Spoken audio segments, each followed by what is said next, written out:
지금의 영역 자체는 주가 수익 비율 대비해서 보면 확실히 좀 저평가 영역. 안녕하세요. 오늘도 랩지노믹스 한번 살펴보도록 하겠습니다. 오늘 동향이나 이슈에 대해서 뭐가 나온 게 있는지 한번 보도록 하겠고요. 오늘 랩지노믹스는 보합권의 짧은 등락 흐름들을 보이면서 쉬어가고 있는 그런 이제 모습을 보여주고 있다라고 볼 수 있을 것 같고요.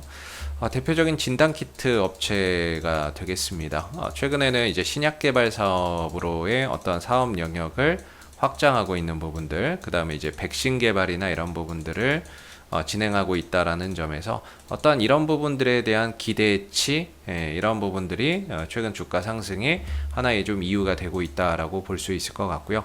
물론 본업인 이 진단키트 사업 부분에 있어서의 실적적인 부분들도 꾸준히 잘 나와주고 있는 상황이죠. 일각에서는 이제 올해 랩지노믹스의 영업이익이 작년은 뭐 당연히 넘어가는 거고요. 작년 한 해 벌었던 이익은 이제 그거보다 훨씬 더 좋은 실적을 발표를 할 거고, 영업이익이 뭐 한 1000억대까지 나올 수 있다, 이런 이야기도 흘러나오고 있는 부분들입니다. 그래서 작년에 549억을 벌었는데 올해 이제 영업이익이 1000억대 정도까지 나올 수 있다라는 부분들을 감안해서 본다면, 전반적으로 지금의 주가나 이런 부분들에 대한 어떤 주가 수익 비율이나 이런 것들이 뭐 4배, 5배 정도 수준밖에 안 되는 거니까는요, 굉장히 좀 저평가 영역에서 머물러 있다라는 거죠. 그래서 실적적인 부분들이 앞으로 뭐 영업이익이 1000억 이상 나오고 거기에 맞춰서 순이익도 작년보다도 훨씬 더 증가가 된다라고 한다면, 지금의 영역 자체는 주가 수익 비율 대비해서 보면 확실히 좀 저평가 영역이 맞다라고 생각해 볼 수 있는 것 같고요. 올 하반기에 아랍에미레이트 쪽으로의 어떻게 보면 이제 진단키트 추가 수출까지도 최근에 1000만 회분 공급한다라는 이슈도 또 전해졌죠.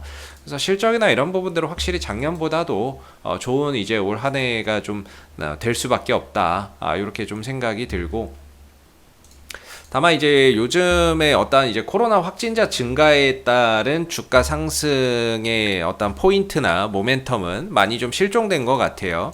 예전에는 코로나 확진자 좀 늘어난다라고 하면은 주가나 이런 부분들이 크게 좀 뛰는 그런 이제 모습을 보였고, 다른 진단키트 관련주들도 함께 좀 이렇게 상승세를 이어가는 그런 이제 모습들이 있었죠. 근데 요즘에는 진단키트 관련주들이 아예 시장 자체에서 어떻게 보면은 강한 흐름들을 보여주지 못하고 있는 것 같고, 그 다음에 이런 코로나 확진자도 여전히 많은 수치이기는 합니다만은 전반적으로는 계속 좀 감소하고 있는 그런 이제 모습이다 보니까, 이 진단키트 관련주들이 예전처럼 뭐 코로나 확진자 증가에 따른 모멘텀으로 주가가 상승하는 모습들은 최근에는 좀 기대하기 힘들어졌다라고 볼 수 있을 것 같아요. 그래서 그렇다면 뭐 기대해 볼 만한 거는 결국에는 이제 신약 개발 사업으로의 어떤 이제 사업 영역 확대에 따른 기대치, 기대감, 이런 부분들이 또 주가의 추가적인 상승의 모멘텀으로 작용하는지 또 봐야 될 거고, 아니면 뭐 진단키트나 이런 부분에 있어서의 어떤 추가 수출 가능성,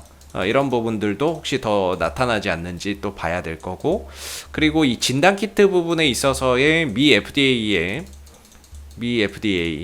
승인 신청이죠. 뭐 풋모커가 신청이나 이런 것들을 또 해놓고 있다라고 하니까는요, 혹시라도 미 FDA에서 뭐 진단키트에 대한 풋모커가 승인이 떨어진다거나 그런다면 그런 부분들에 의해서 주가가 좀 레벨업 될 수 있는 요소나 이런 부분들은 여전히 건재하다라고 볼 수가 있겠죠. 여전히 이런 모멘텀적인 부분들, 실적적인 부분들에서도 그렇고, 그 다음에 어떤 이제 이슈적인 부분들에 있어서도 그렇고, 여전히 뭐 기대할 만한 그런 이제 요소들이 건재하다라고 볼 수 있을 것 같은데, 오늘 주가나 이런 부분들이 장 초반에 한 2%, 3% 밀렸어요. 밀리면서 5일선이 좀 깨졌다가 지금 이제 5일선을 다시 회복해주고 있는 그런 이제 모습인데, 아슬아슬하게 걸쳐 있죠. 5일선에서 아슬아슬하게 좀 걸쳐 있는 모습입니다. 그래서 만약에 이제 5일선이 좀 깨지고 주가가 좀 쉬어간다 그러면, 뭐 가격하고 어떻게 보면 기술적인 흐름의 변화가 생기는 것이지, 기업의 가치가 뭐 또 달라진다거나 모멘텀이 소멸됐다거나 이런 거는 아닌 거죠.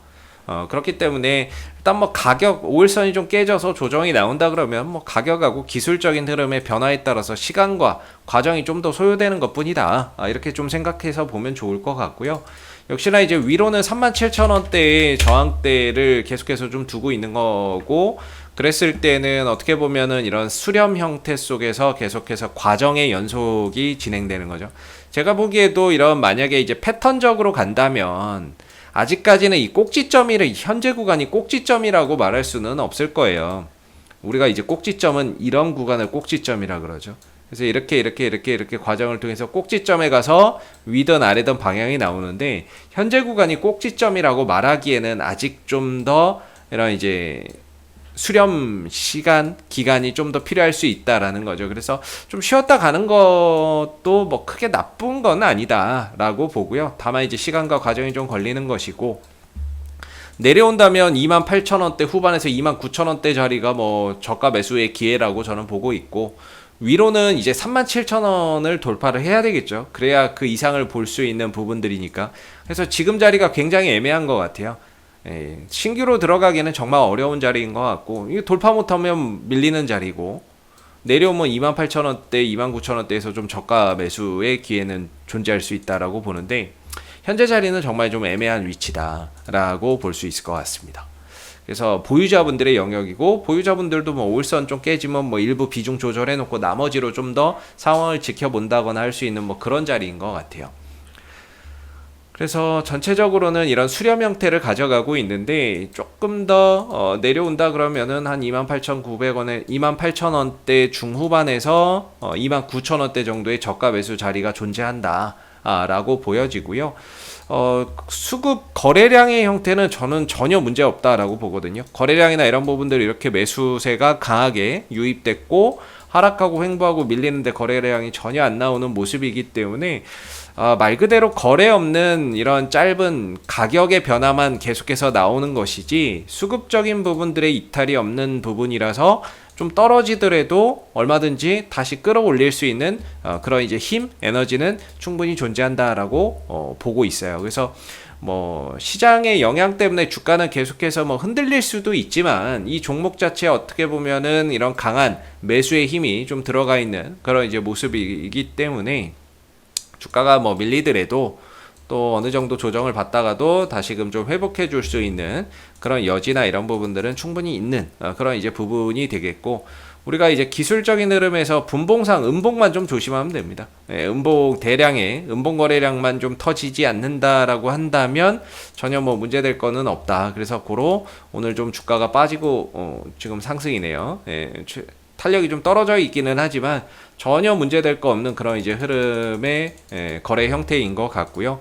많이 달렸으니까는요, 많이 올라갔으니까 거기에 따른 조정도 어느 정도는 좀 필요할 수 있는 부분들인데, 최근에 조정도 5일선에서 좀 짧게 주고 다시 올리고 했었거든요. 근데 오늘 5일선 살짝 이탈했다가 다시 또 회복을 하고 있는 그런 이제 부분들인데, 뭐 종가를 봐야 알겠지만은 내려오면 내려오는 대로 또 기회고요. 또 올라서면 올라서는 대로 그 이상 전고점 돌파 이후에 또 그 이상을 바라볼 수 있는 부분이기 때문에, 또 올라가면 올라가는 대로의 또 새로운 기회나 이런 부분들이 또 만들어질 수 있을 거다라고 생각하고 있습니다. 그래서 저는 이제 개인적으로 두 가지 자리를 보는데, 내려오면 밑에서의 저가 매수 기회고, 올라가면 37,000원 돌파 이후에 안착하는 자리에서의 추가적인 상승을 기대하고 좀 접근할 수 있는 자리가 있을 것 같다, 이렇게 좀 보고 있고요. 지금은 방향성을 예측하기 어렵습니다. 여기서 위로 간다 내려간다 예측하기 어렵기 때문에 말 그대로 있는 분들이 어떻게 보면 상황에 맞는 그런 이제 대응이 필요한 자리가 아닌가라는 생각이 조금 드는 부분입니다. 그래서 뭐 이상 AP투자연구소의 이세훈 전략팀장이었고요. 구독과 좋아요도 한번 부탁드리도록 하겠습니다. 감사합니다. 그리고 네이버에서 AP투자연구소를 검색하시면 웹사이트 상단에 AP투자연구소 홈페이지 링크가 나옵니다. 클릭하시게 되면은 AP투자연구소 홈페이지로 접속하실 수가 있는데요. 가운데 무료 추천 종목 카테고리에 2021년 무료 추천 종목을 클릭하시게 되면 소장님께서 매일매일 국내외 시황에 대한 실시간 브리핑과 함께 댓글로 무료 추천 종목을 제공해 드리고 있습니다. 하나 눌러서 들어가 보게 되면요, 댓글 리딩은 아침 7시 56분부터 시작이 되었고요. 그리고 간밤에 있었던 미 증시에 대한 시황에 대한 자세한 설명부터 이렇게 쭉 댓글로서 시황 설명을 드리고 있죠. 그리고 9시가 되게 되면 무료 추천 종목이 나오게 됩니다. 무료 추천 종목의 종목명, 매수가, 1차 목표가, 손절가가 함께 제시가 되고요. 주가가 상승하면 상승하는 대로의 장중 댓글로서 리딩을 계속해서 드리고 있고, 또 하락하면 하락하는 대로의 리딩을 또 계속해서 해드리고 있기 때문에 이 무료 추천 종목이 필요하신 분들은 많은 도움 받아가시면 좋겠고요. 그리고 또 저희가 이제 테마주 검색기라고 하는 무료 어플리케이션을 개발을 해서 배포를 하고 있는데, 누구나 무료로 사용이 가능합니다. 모바일 버전, 안드로이드 버전, 아이폰 버전 또는 PC 버전이 있는데, 안드로이드 버전이나 아이폰 버전은 앱스토어나 구글 플레이 스토어에 가서 받으시면 되고요. 윈도우 버전은 저희 홈페이지에 방문하셔서 무료 다운로드 받으시면 되겠습니다. 그리고 이 테마주 검색기 같은 경우에는 시장의 모든 테마와 시장의 그날 주도 테마 또는 당일 강세 테마를 한눈에 파악할 수 있게 해주는 어플이기 때문에 다운로드 받아서 사용하시게 되면은 주식 매매하시는데 많은 도움 되실 거라고 생각됩니다. 감사합니다.